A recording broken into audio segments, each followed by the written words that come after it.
Olá, queridos e queridas. Hoje eu trago aqui uma conversa para nós sobre a criança de 9 anos.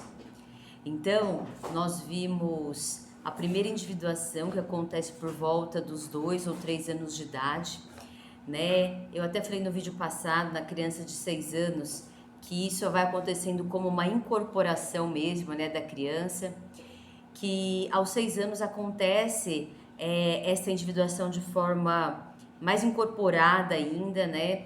Aos 9, mais ainda, né? Aos 12, que vem a adolescência, onde este indivíduo, onde este ser humano se vê, né, como um ser humano no mundo, né, para atuar no mundo. E a criança de 9 anos, a gente inclusive denomina na antroposofia, né, na pedagogia Waldorf, que ela passa pela fase do Rubicão, né? Inclusive eu vou ler aqui a história aqui do Rubicão aqui para vocês, né, para eu ler aqui na íntegra, né, e vocês conhecerem então por quê. Mas antes disso, eu quero, né, falar que é uma fase realmente de crise, né? É uma fase de uma individuação ainda mais forte do que aos 6, né? Onde este indivíduo se vê ainda mais separado deste mundo externo, porque a criança, por exemplo, até os 2, 3 anos, ela se vê como o ambiente externo. O ambiente externo é ela, tudo é muito sensível a ela, né? E com essas individuações, e ali aos 6, 7 anos, onde essa criança deixa de ser puro inconsciente, então quando é puro inconsciente, tudo está ali como uma verdade absoluta, a criança está no mundo de fantasia, né? Então, depois, posteriormente, ela começa a ficar semiconsciente. Então, começa a vir um discernimento, né? Um pensar dela, né? Que não agora ainda um pensar puramente abstrato, né? Ainda tem algo lúdico, né? Mas começa-se então esta fase realmente, né? Agora falando aos 9, de uma individuação ainda mais forte, né? Onde surgem medos, né? Não só pela fase, né? Mas também ela começa por se tornar um pouco mais consciente, né? Essa semiconsciência, ela vê já a morte, né, de uma outra forma, ela já tem um olhar de maior discernimento para as coisas. Então ela começa a pensar sobre isso, né, e começam sim a vir medos, né, o medo da escuridão, este medo da morte, né, que ela começa a ter um maior discernimento sobre isso. E ela precisa muito, né, do apoio dos adultos que compreendam esta fase, né, esta crise, porque esses adultos, não só os pais, mas os educadores, né, os professores, que eles venham para amortecer, né, esta crise que acontece nesta idade. E não para julgar, para dizer que não precisa ter medo, né? Para chamar muitas vezes de que aquela criança não tem coragem, de que ela, né, é medrosa, de que ela já é grandinha, não precisa ter medo, né? Porque na realidade ela precisa do apoio, né? Alguém que sabe ali, né, o que quer, alguém que está firme interiormente, né, que fez e que faz, né, porque é um trabalho contínuo e infinito, esse trabalho interior, né, de cada vez mais ampliarmos a nossa consciência, cada vez mais termos a compreensão não só de nós mesmos, mas espiritual, né, porque antes, né, até os 6, 7 anos, esta criança levava o seu olhar para os seus pais, para os seus educadores, de uma forma totalmente inconsciente, né? Ou seja, tudo era uma verdade absoluta, era uma veneração total por não ter esse discernimento se esse adulto realmente está agindo de forma certa ou errada, honesta ou desonesta, né? Então, ele não tinha esse discernimento. Coisa que aos 9 anos, ela vem bem mais forte, né? Então, ela começa a ficar crítica, né? Irreverente, ela começa a ter atitudes que antes ela não tinha. Este adulto que era visto por essa criança totalmente na inconsciência, né? Principalmente até os 6, 7 anos, né? Até um pouco, também vai até um pouco aos 8, mas esse adulto cai do pedestal, né? Deste pedestal total que né? A criança na inconsciência, né?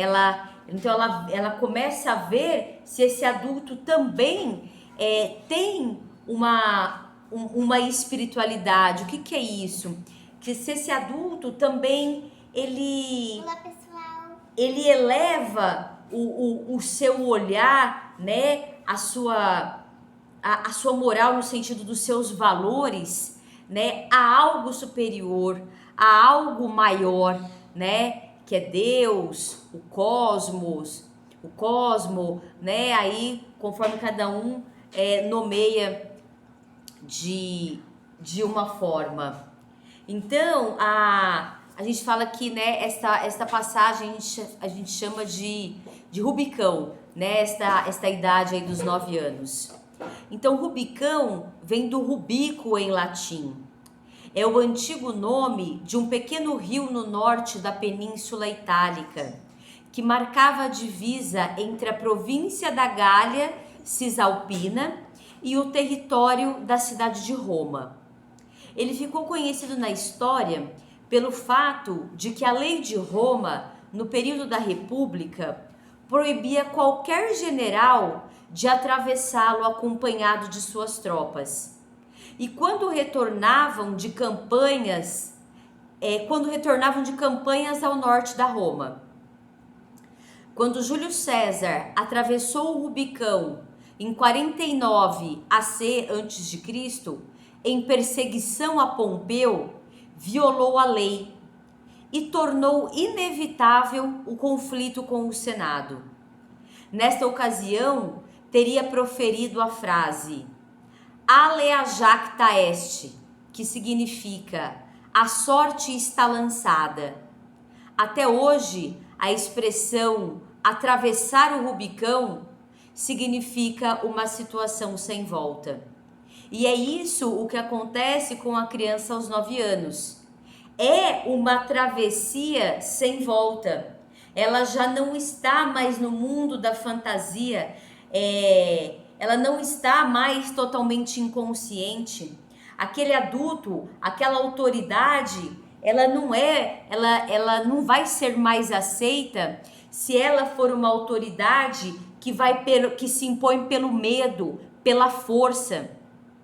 Ela tem que ser uma autoridade admirada e reconhecida pelo que ela é, né? Pela forma elevada que ela pensa. Mas é né? verdade isso, gente. Pelo aprimoramento dos seus sentimentos, né? De não estar mais agindo nas suas feridas, né? E isso também, assim, é o que eu falo, a diferença é que a criança, mesmo inconsciente, ela percebe tudo isso do adulto, né? As feridas emocionais dele, né? Os pensamentos, tanto que ela está projetando isso a todo momento. E é isso também que está formando, né? Ela todinha, né? As crenças dela, né? Ao estado vibracional dela, ou seja, o que ela sente, a forma que ela vai vibrar ali, se ela vai, né? Ter uma infância muito triste, muito revoltada, né? Ou de muita raiva reprimida, enfim.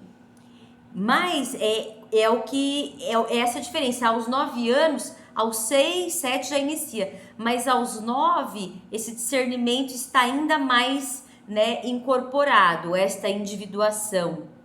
Então, se ela tem um adulto que não é ali, né, verdadeiro, que ele não tem o respeito, né, dos outros, dessa criança, dos outros, ela não tem uma autoridade, não é uma autoridade amada, reconhecida e amada pelo que ela é, né, pelas suas ações, pela sua elevação de pensamentos, de sentimentos, essa criança, se ela já se sente sozinha nesta fase, ela vai se sentir ainda mais. E essa travessia vai ser muito difícil. E ela também vai levar esta fase por toda uma vida, né? Então, de suma importância, que ela encontre de nós pais e dos educadores este tipo de autoridade, né? E não uma autoridade pautada no medo, né? E na força, né? Que obrigue as coisas. E que isso nunca venha em nenhuma idade, se a gente já se percebeu disso, né? Se a gente já começou mudanças em relação a isso. Ninguém aqui está falando de perfeição, mas estamos falando sim de uma busca constante, né? Contínua e realmente de degrau a degrau para nossa melhora, né? Do nosso aprimoramento, dessa nossa ampliação da forma que a gente pensa, né? E sair somente do referencial que a gente teve na nossa infância, né? Que geralmente foi um autoritarismo ou uma permissividade, né? Realmente pelo desconhecimento, né, da natureza aí do ser humano, o desconhecimento desses padrões aí, né, violentos, que realmente invisibilizam, né, as crianças, onde a gente banaliza, né, banaliza os seus sentimentos, né, porque mesmo tendo esse conhecimento e buscando este aprimoramento interno, nessa transformação, a gente erra muito, né? Porque realmente são referenciais que ficaram ali plasmados em nós, nos nossos sentimentos, no nosso corpo, né? No nosso inconsciente, de forma celular, né? Então é algo muito forte. Então a gente tem que buscar diariamente este conhecimento para que a gente traga para nossa prática, não só no nosso olhar, nos nossos gestos, né, nos nossos pensamentos, nos nossos sentimentos, mas ao lidar realmente, né, com as crianças e com as pessoas ao nosso redor, né, jovens, outros adultos, de uma forma realmente mais consciente, inclusive de como esse ser humano se desenvolve e de o que cada fase traz, né, para que a gente traga uma compreensão e um interesse genuíno, né, um apoio realmente genuíno de escuta, de corpo, de abraço, seja o que essa criança vier aí a necessitar, né? Então trago um pouco aí da criança aos 9 anos, né, a importância dela ter essa forte ligação afetiva, né, com esse adulto, por a verdade, né, que esse adulto vive, por esse adulto, né, buscar ter os seus pensamentos, os sentimentos e suas ações pautados na integridade, né, na honestidade, no que é verdadeiro, no que é justo, no que realmente é uma autoridade amorosa, amada, né? Porque esse ser humano cada vez mais se pergunta, não abstratamente assim, como eu me situo no mundo, né? Mas vem através de sentimentos, né? Vem através de uma insatisfação. E então a gente entender que essa insatisfação, essa forma de se colocar, esse comportamento, né? É por causa dessas necessidades dessa fase, faz com que a gente tenha essa compreensão e traga, né, este acolhimento, esta autoridade amorosa, né, esta autoridade amada, esta escuta, realmente esse respeito, né, pelos sentimentos, pela pessoa, pela criança, e é o que a gente também vai ter delas. Então a palavrinha aqui, né, sobre essa criança aos 9 anos. Um grande beijo, um grande abraço e até a próxima.